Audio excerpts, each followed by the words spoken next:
बिस्मिल्लाहिर्रहमानिर्रहीम अस्सलाम वालेकुम। मैं शकील मलिक आपकी खिदमत में हाज़िर हूँ। जवाब आ गया, बल्कि कहते ना कि साढ़े वालों जवाब है। सदर साहब ने ये जो ख़त लिखा है, ख़त कम और मजाक ज़्यादा है। इस पर सदर साहब को इलेक्शन कमीशन की तरफ से एक मुजव्वज़ा जवाब तैयार कर लिया गया है।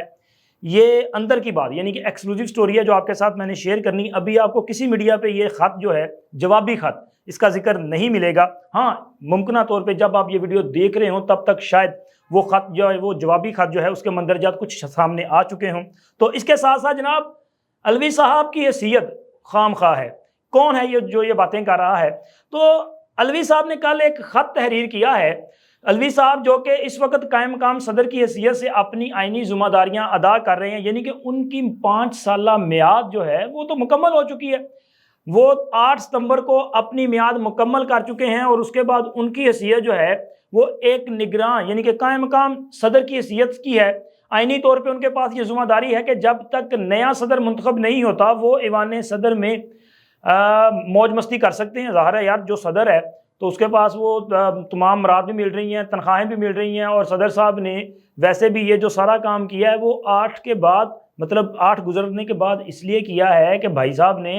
अपना वो जो पेंशन मरात और तमाम जो ड्यूज़ वगैरह मिलने हैं लाखों करोड़ों रुपए के, वो उन्होंने पक्के किए हैं कि यार ए ना कितने मर जान। तो वो उन्होंने पक्के तो कर लिए हैं, लेकिन उसके बाद अब उन्होंने एक मजाक भी कर दिया है। बल्कि मैंने पहले कहा था कि लुच फ्राई है, तो ये लुच फ्राई भी है, लेकिन इसके साथ साथ मजाक भी है। आगे चल के मैं आपको बताता हूँ कि सदर साहब ने अपने खत में खुद ही इलेक्शन कमीशन को बता भी दिया है कि जनाब मेरे खत की हैसियत क्या है। और सदर साहब को भी उनकी हैसियत याद दिलवाने वालों की कमी नहीं है। बहुत सारे लोग कह रहे हैं कि ये सदर नहीं है बल्कि ये सदर खाम खा है, इसकी अब कोई ऐसी हैसियत नहीं है। तो बात करनी थी इलेक्शन कमीशन की, क्योंकि फिर लंबा हो जाएगा ना मामला, तो मैंने तो आपको देनी है खबर। तो खबर यह है कि जी सदर साहब ने ये जो खत लिखा, जिसमें सदर साहब फरमाते हैं कि मैंने 9 अगस्त को वजीर आजम की एडवाइस पर कौमी असम्बली को तहलील किया है, तो लिहाजा चूंकि कौमी असम्बली की तहलील के बाद इंतखाबात 90 रोज में होना एक आइनी तकाजा है और आइन का आर्टिकल 48 सब क्लास 5 ये मुझे इख्तियार देता है कि मैं इलेक्शन की तारीख दूं। अच्छा, इलेक्शन की तारीख आपने दी नहीं है, ये मैं वजाहत कर दूं आपको कि सदर साहब ने भी अपने इस खत में कोई इलेक्शन की तारीख अनाउंस नहीं की, बल्कि उन्होंने मशवरा दिया है इलेक्शन कमीशन को कि जी ये तारीख होनी चाहिए या इस तारीख तक आप इंतखाबात करवा लें। इसका मतलब ये है कि सदर साहब इस बात को तस्लीम कर रहे हैं अपने खत में कि जो इख्तियार इलेक्शन कमीशन का है वो इख्तियार मैं इस्तेमाल नहीं कर सकता, यानी कि इलेक्शन की तारीख देने का इख्तियार उनके पास है और वैसे इलेक्शन शेड्यूल देना भी उनके पास है। और इसी तरह सदर साहब ने इस खत में यह भी बता दिया कि उन्होंने जो मशावरत फरमाई मुख्तलिफ लोगों के साथ वो अलग है, लेकिन वो कहते हैं कि चूंकि मैंने वजारत कानून के साथ, वजीर कानून से उन्होंने 3 मुलाकातें की थी मजमूई तौर पर, तो वो कहते हैं जी वजारत कानून जो है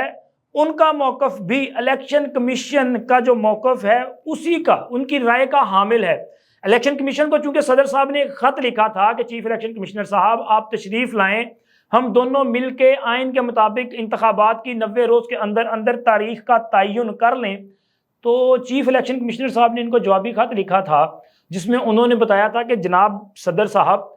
आपके पास ऐसा कोई इख्तियार नहीं है कि आप इलेक्शन की तारीख के हवाले से जो है वो कोई फैसला फरमाएंगे, या मैं कोई ऐसा पाबंद नहीं हूं कि मैंने आपके पास आके इलेक्शन के हवाले से जो है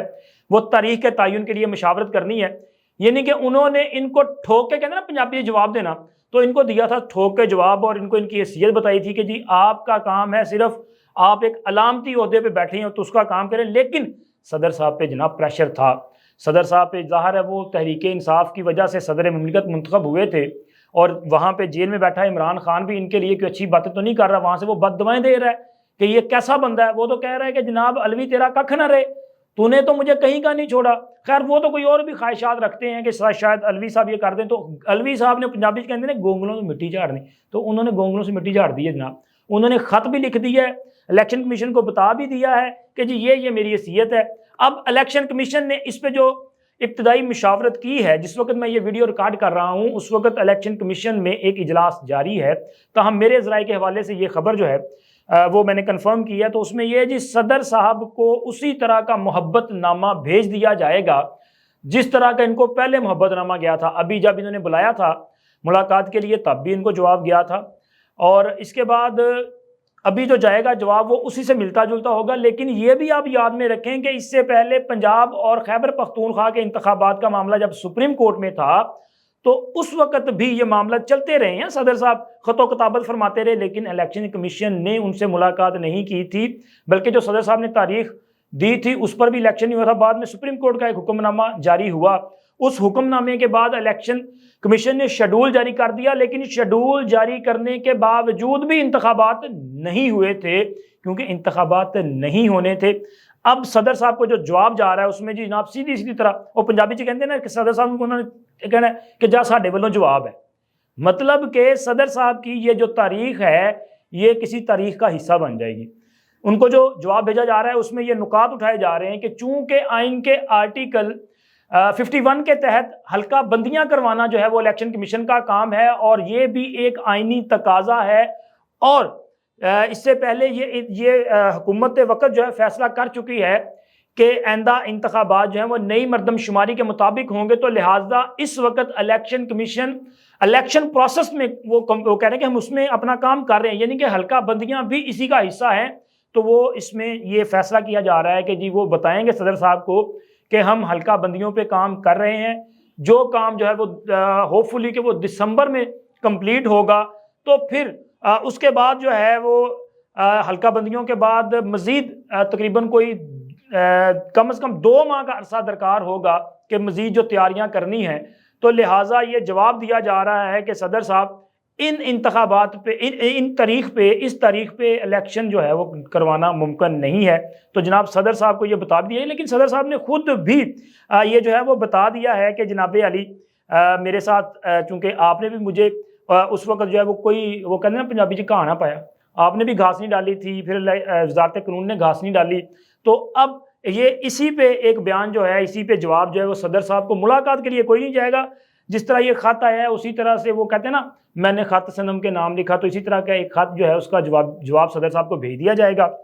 और फिर सदर साहब उस पर मुतमिन होते हैं या नहीं होते। लेकिन चूंकि सदर साहब ने जिनकी ख्वाहिश पे ये सारा ड्रामा किया है ना, पता है उनको होना क्या है, अब वो ये साजिश करने जा रहे हैं कि असल इम्तिहान ये है कि नए चीफ जस्टिस जनाब जस्टिस काजी फायज ईसा साहब का इम्तिहान दरकार है कि उनका ख्याल ये है कि ये मामला सुप्रीम कोर्ट में जाएगा और सुप्रीम कोर्ट में अब ये फैसला होगा कि किस तरह से आइन से आगे बढ़ने की कोशिश की जाती है, यानी कि मौजूदा जो आने वाले चीफ जस्टिस हैं काजी फायज ईसा साहब, वो किस तरह से 90 रोज से आगे इंतखाबात जाने देते हैं। तो ये उनका भी एक इम्तिहान होगा, लेकिन अदालत ने आइन और कानून के मुताबिक फैसला करना है। अगर आइन में ये जिक्र है कि सदर ने इंतखाबात की तारीख का तयन करना है या तारीख देनी है, तो वो कौमी असम्बली की हद तक है, लेकिन उसमें भी ये है कि अगर सदर असम्बली तहलील करे, ये असम्बली तो तहलील की थी वज़ीर आज़म ने, और वो हुकूमत ये फैसला करके जाती है कि इंतखाबात जो है वो नई मरदमशुमारी पे होंगे, तो ये भी तो आइन का तकाजा है कि उसी आइन के तहत हल्का बंदियां भी फिर नई मरदमशुमारी के मुताबिक होंगी। अगर हल्का बंदियां होनी तो उनके लिए टाइम दरकार है, अगर टाइम लग रहा है तो फिर उसके बाद ही इंतखाबात होने हैं। तो फिर मेरा ख्याल है कि ये जो असल ड्रामा करने की कोशिश की जा रही है तहरीक इंसाफ का, जो असल मकसद है ना, असल मकसद ये है कि वो पाकिस्तान में सियासी अफरा तफरी को वो क्या कहते हैं जन्म मतलब चलती रहे, पाकिस्तान जो है वो स्टेबल ना हो सके, पाकिस्तान का जो गरीब है वो रोटी ना खा सके, यहाँ पे लड़ाई झगड़ा मार कुटाई अफरा तफरी पई रहे। असल एजेंडा ये है, उनको पाकिस्तान से सरोकार नहीं है, उनको प्रोजेक्ट इमरान खान और अपनी सिर्फ जाती मफाद जो है वो नजर आता है सिर्फ इसके लिए, लेकिन होगा इससे भी कुछ नहीं।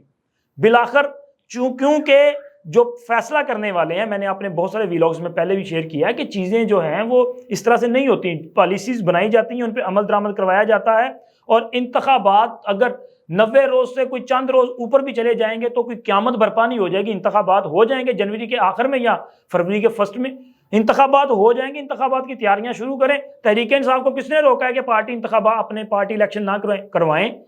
आप प्रोसेस मुकम्मल करें, उसमें जाएं, साजिशों की तरह छोड़ें और असल जो काम है उसकी तरफ आएँ। और अब बात करते हैं जी सदर साहब को उनकी हैसियत याद करवाइए और बताया गया है कि ये सदर नहीं है, बल्कि इनको कहा जी तुसी खाम खाओ। खाम खा का मतलब ये होता है कि जिसकी अपनी कोई हैसियत ना हो, लेकिन वो हर मामले में टांग अड़ाने की कोशिश करे। जिस तरह सदर साहब ने अपने आखिरी दिनों में जो हरकतें की हैं ना, कभी वो आर्मी एक्ट के मामले पे या ऑफिशियल सीक्रेट एक्ट के मामले पे, दानिस्ता तौर पे मैं समझता हूँ कि सदर साहब ने ये दोनों कानून मंजूर करवाए हैं टेक्निकल बुनियादों पे, और फिर उसके बाद जो है वो मतलब गोंगलों से फिर मिट्टी झाड़ने के लिए नहीं जी मैंने तो नहीं किया था, ठीक है। अब वो चाहते हैं कि इधर भी काम चलता रहे और पीछे भी मैनेज होता रहे, लेकिन ना इधर काम चलना है ना पीछे मैनेज होना। पीछे वाले भी समझ गए हैं कि आपने उनके साथ भी जो है ना ये मजाक किया है। और सदर साहब की सीयत बता रहे हैं जी, राना सनाउल्लाह साहब जो कि मुस्लिम लीग नून के रहनुमा साबिक वफाकी वजीर कानून है, वो कहते हैं कि आरिफ अलवी साहब की अपनी तो कोई हैसियत है ही नहीं, और जब इनकी हैसियत नहीं है तो इनके खत की क्या हैसियत होगी। इनके पास कोई ऐसा इख्तियार ही नहीं कि ये इलेक्शन की डेट दें, इलेक्शन की तारीख देने का इख्तियार जो है वो आईनी और कानूनी तौर पे इलेक्शन कमीशन के पास है। इलेक्शन कमीशन उस पर अपना काम कर रहा है, हल्का बंदियां वो उन पे काम जारी है। अगर वो काम होगा और इसके साथ साथ बाद में इंतखाबात हो जाएंगे तो कौन सा बड़ा मसला पैदा हो जाएगा। उसने कहा जी असल में सदर साहब जो हैं वो सिर्फ अपनी वो क्या कहते हैं फेस सेविंग के लिए ये सारा कुछ कर रहे हैं। असल में इनको ये चाहिए कि बेहतर अंदाज ये है कि अगर ये इन्होंने हडल्स पैदा करनी है, अगर इन्होंने ये पूरा जो प्रोसेस इस वक्त जारी है पाकिस्तान में, जो हालात कुछ बेहतरी की उम्मीद पैदा हुई है, इस बेहतरी में रोड़े अटकाने हैं और आगे जनाब वो अपना कहते हैं ना पंजाबी की दुच फ्राई करना है, तो फिर इसका बेहतर हल ये है कि सदर साहब आप भी जो है वो बड़ेपन का मुजाहरा करें और आप छोड़ें फिर अवाने सदर। आप वैसे भी आप निगरान, आप एक कायम काम की सीजन में बैठे हैं, आप छोड़ें अवाने सदर और जाएं फिर जाके खुल के तहरीक इंसाफ की झोली में बैठ के वहां पे सियासत फरमाएं। आपको किसने मना किया। लेकिन अगर आप ऐवान सदर में बैठे हैं और सदर मुमलिकत का टैग आपके साथ है तो फिर सबसे पहले पाकिस्तान जो है वो आपका नजरिया होना चाहिए, ना कि पीटीआई या इमरान खान। क्योंकि इमरान खान साहब ने जो कुछ किया है, अगर उसकी वो तहकीकात जब चल रही है ना, ऐसा ना हो कि वो तहकीकात इस हद तक बढ़ जाएं कि पाकिस्तान का सबसे जो बड़ा एक